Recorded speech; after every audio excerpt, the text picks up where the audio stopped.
பார்த்தீங்கன்னா கண்டிப்பாக நீங்களாம் இப்போ ஏசி காலில் உட்காந்து படிக்கும்போது எனக்கு சிரிப்பாக வருது. எப்படி மனோபக்குவம் வரும்? ஒரு பக்கம் அட்டை கடிக்கணும், ஒரு பக்கம் மூட்டை பூச்சி கடிக்கணும், ஒரு பக்கம் ஈ கடிக்கணும். நான் சொல்ல புரிஞ்சுக்கிட்டீங்களா? பகலில் ஈ வண்டு பூச்சிகள் தொந்தரவு, இரவானா மனைவியும் மூட்டை பூச்சியும் தொந்தரவு. புரிஞ்சுக்கிட்டீங்களா? ரெண்டு கடிக்காமல் உள்ளொன்று வைத்து புறமொன்று பேசுவார், உறவு களவாமை வேண்டும். இதுக்கு ஒரு தைரியமும் வேணும். மைப்பா சொன்னார், உனக்கு விதியிலையும் உனக்கு மதியிலையும் தைரியம் இருக்கு, மனதிலையும் தைரியம் இருக்குன்னாரு முந்தா நாள் பேசும்போது.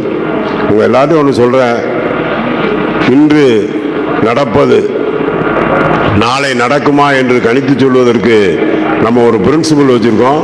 இப்போ இவங்க எல்லாத்துக்கும் என்னால் முடிஞ்ச அளவு ஒரு சீல்டுகளும் ஒரு மரியாதையும் செய்ய வேண்டியது என்னுடைய கடமை.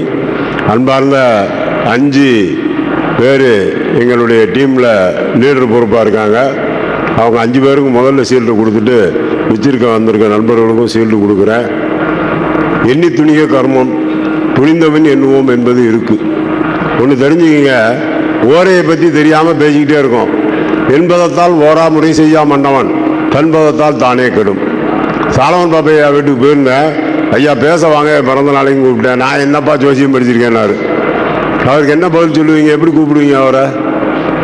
உடனே அவர் பாஷையிலே சொன்னேன், ஐயா 490 500, 490 இடமும் 500 காலமும் வள்ளுவ பெருந்தை எழுதி வச்சிருக்கான், வாங்கன்னு வந்துட்டார் மாநாட்டுக்கு. நான் சொல்ல புரிஞ்சுட்டீங்களா? ஜோதிட மாநாட்டில் சுகி சிவம், இந்திரா சவுந்தரராசன், தேசம் மங்கையர்கரசி, சாலமன் பாப்பையா, நடிகர் ராஜேஷ், மதுரை ஆதீனம், இப்படி பல பேரை கூட்டு வந்து இந்த விருந்தினரில் பேச வச்ச ஒரே நபர் நான் தான்.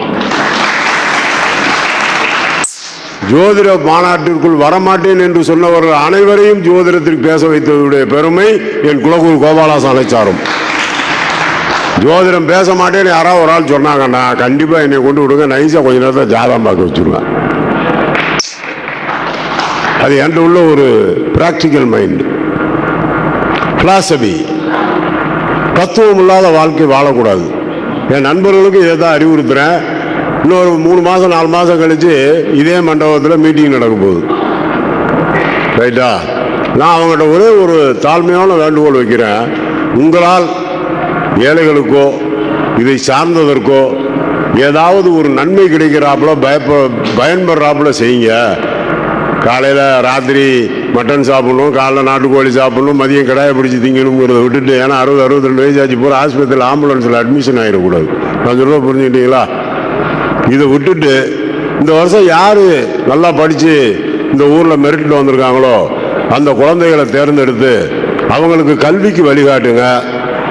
நான் ஜோதிடத்துக்கு வழிகாட்ட பிறந்தவன், நான் ஜோதிடத்திற்காக வழிகாட்ட பிறந்தவன். என்னுடைய குணம் அதான். அவங்க அதை விட்டு மாறி, ஏன்னா அவங்ககிட்ட போய் ஜோசியம் எதுனா என் பொண்டாட்டிகிட்ட கேட்டு வரேன்பாங்க. நான் சொல்லுவேன், உங்களுக்கு புரிஞ்சுக்கிட்டீங்களா?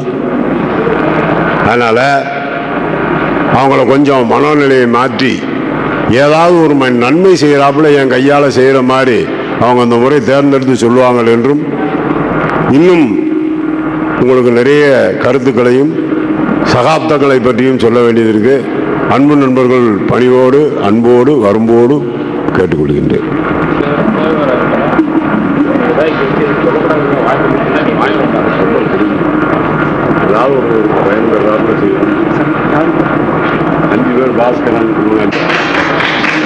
திரு பாஸ்கர் அவர்கள் அடுத்த 2 இடங்கள்.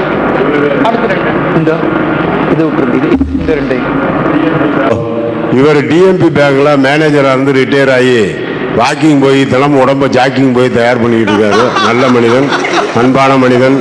சரிதானா? அடுத்தது ராதாகிருஷ்ணன், பாம்பேல இருக்காரு. பாம்பேல இருந்து நம்ம மீட்டிங்காக வேண்டி ஃபிளைட்ல ஏறி வந்திருக்காரு. ஜோசியத்தை பத்தி தெரியாதேன்னு சொன்னாரு. கொஞ்ச நேரம் கேட்டுக்கோங்கன்னு சொன்னேன்.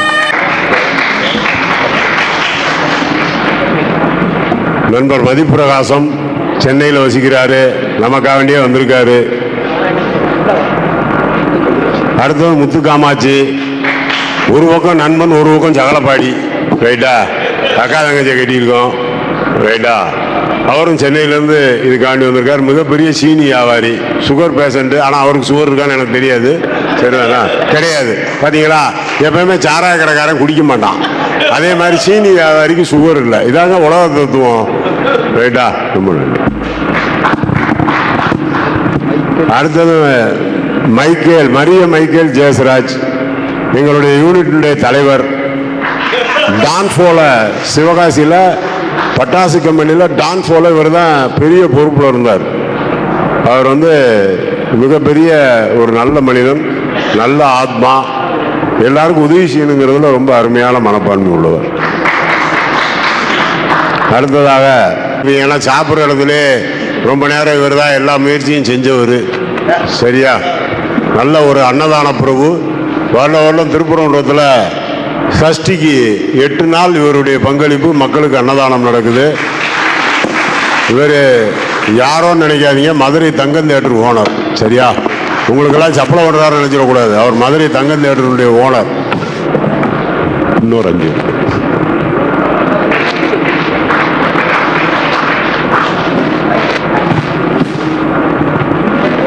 அடுத்தது இவர் சிவகாசி ஸ்ரீதர். இவர் அக்கௌண்டன்ட். ரைட்டா? நிச்சயமா என்னுடைய பெஸ்ட் ஃப்ரெண்டு. இன்னைக்கு வரையும் தொழிலில் நட்பாக இருக்கும். அடுத்தது தனசேகரன். உண்பதும் உறங்குவதும் பற்றி வேறொன்றும் அறியேன் பராபரமேன் மனித வாழ்க்கையில் சொல்லிக் கொடுத்தவர். சரியா? அருமையான நண்பர், மிகச்சிறந்த ஒரு மனநிலை உள்ளவர், ரொம்ப பவ்யமானவர். சரியா?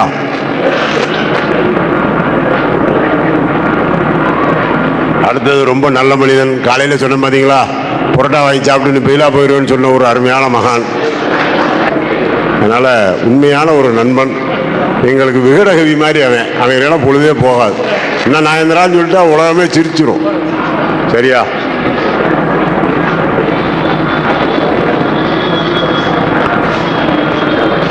அடுத்தது சங்கரபாண்டியன், எங்களுடன் படித்தவர், மிகப்பெரிய பண்பாளர்.